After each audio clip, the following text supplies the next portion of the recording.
আমলকির আচার করছি। এখানে সসপ্যানে গরম জল বসিয়েছি, ওপরে ঝাঁঝরি বাটি, আমলকিগুলো সেদ্ধ হলে নামাচ্ছি। এখানে দেখুন এগুলো সেদ্ধ হয়ে গেছে। কী করে বুঝবেন? দেখবেন কেমন রেক রেক হয়ে যায় আমলকিগুলো, সাইডগুলোতে এই যে দাগ দাগ হয়ে যায়, মানে এখান দিয়ে ও খুলে যাবে। এই দেখেন দাগ দাগ হয়ে যায়, কোনো কোনো আমলকিগুলো ফেটে যায়, তাহলে বুঝবেন আমলকি হয়ে গেছে। এই যে দাগ দাগ হয়ে গেছে, এগুলো চামচ দিয়ে খুললেই খুলে যাবে। এগুলোকে এইভাবে ভাপাচ্ছি আর একটা বড় থালা দিয়ে ঢেকে দিচ্ছি। এখন আমি দেখে দেখে নামাবো বলে করেছি। এই দেখেন রেক রেক দেখা যাচ্ছে, মানে ও টুকরো হয়ে খুলে পড়বে।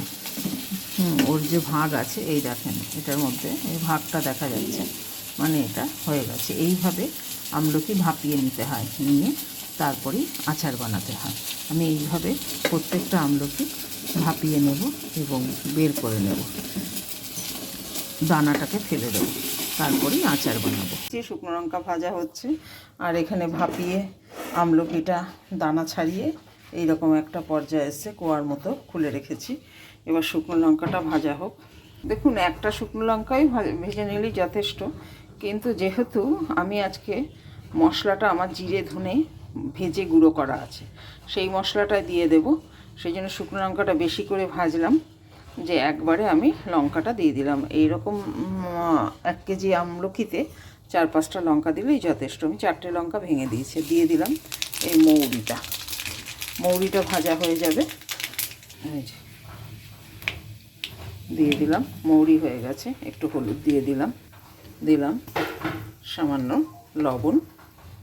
এবার আমলকিটা আস্তে আস্তে দিয়ে দেবো, দিয়ে নাড়তে থাকবো। এই যে আমলকিটা দিয়ে দিচ্ছি। এখন আমলকির আচারে দেখুন আমলকির আচারে সেরকম কিছু লাগে না। আমি দেখুন হলুদ নুন দিয়ে দিয়েছি। আমলকিটাকে এখন সাতলানো আমার ভাপানোই আছে, দেখেছেন তো কীভাবে ভাপিয়েছে। ওরকম নিচে গরম জলের সসপ্যান বসিয়ে ওপরে একটা ঝাঁঝরি বাটি থাকে, এই যে ঝাঁঝরি বাটিটা, এই বাটিটা দিয়েছিলাম সসপ্যানের ওপরে, দিয়ে আমলকিগুলো দিয়ে দিয়েছিলাম আর ঢেকে দিয়েছিলাম। তাতে আমলকিগুলো সমস্ত আচার হয়ে গেছে। দিয়ে দিলাম এই যে 1 চিপি, মানে 1 চামচ মতো ভিনিগারটা দিয়ে দিয়েছি। এবার আস্তে আস্তে গুড় দিয়ে দেব। দেখুন এই যে গুড়টা নিয়েছি, গুড়টা একটুখানি নাড়া দিই, ভালো করে মাখাই। এখন গুড় দেওয়ার পরে এটা যথেষ্ট সেদ্ধও হয়ে গেছে। এখন আমি ওভেনটা নিভিয়ে ফেলবো, ঢেকে রেখে দেব। আর ঠান্ডা হলে পরে আমি ভাজা মশলা দেব। ভাজা মশলা তো আপনারা জানেনই, 2 চামচ জিরে, 1 চামচ ধনে, 1 চামচ মৌরি, বা মৌরি না দিলে কেউ কেউ 5 ফোড়ন দেয়, এই দিয়ে আর 3-4টে শুকনো লঙ্কা দিয়ে 1 কেজি আচারের মশলা যথেষ্ট, নিয়ে মিক্সিতে গুঁড়ো করে ভাজা মশলাটা ঠান্ডা হলে জাস্ট দিয়ে দেওয়া।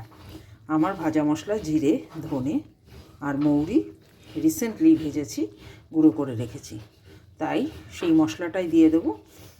করা আছে, শুধু এখন আমি কি করলাম ওই জন্য আমি এখন শুধু শুকনো লঙ্কা 4-5খানি দিয়ে দিলাম, দিয়ে মৌরি দিয়ে ফোড়ন দিয়ে আচারটা করে ফেললাম। আর এই দেখুন এখানে আমার ভাজা মশলা গুঁড়ো করা আছে, এটাই আমি ঠান্ডা হলে দিয়ে দেব। ঠান্ডা হলে ভাজা মশলা দিয়ে নামিয়ে নেব এবং ঠান্ডা হয়ে গেলে ভালো করে জারে ফেলে রাখবেন। এই দেখুন হয়ে গেল আমলকির আচার। খুব ইজি, আপনারাও এইভাবে করবেন। এই যে দেখেছেন গুড় যা দিয়েছি, সেই গুড়ের রসটা ওর ভেতরে ঢুকছে। আমি একদম ওভেনের আঁচ কমিয়ে দিয়েছি, মজিয়ে করছি যাতে রসটা ভালো করে ওর ভেতরে ঢোকে। আর একটু ঢুকুক, তারপরে আমি বন্ধ করে দেবো এবং ঢেকে করছি যাতে রসটা ঢোকে। নামিয়ে ফেললাম, হয়ে গেল আচার। আপনারা এইভাবে করে খেয়ে দেখবেন। ঠান্ডা হলে শুধু গুঁড়ো ভাজা মশলাটা দিয়ে দেবেন।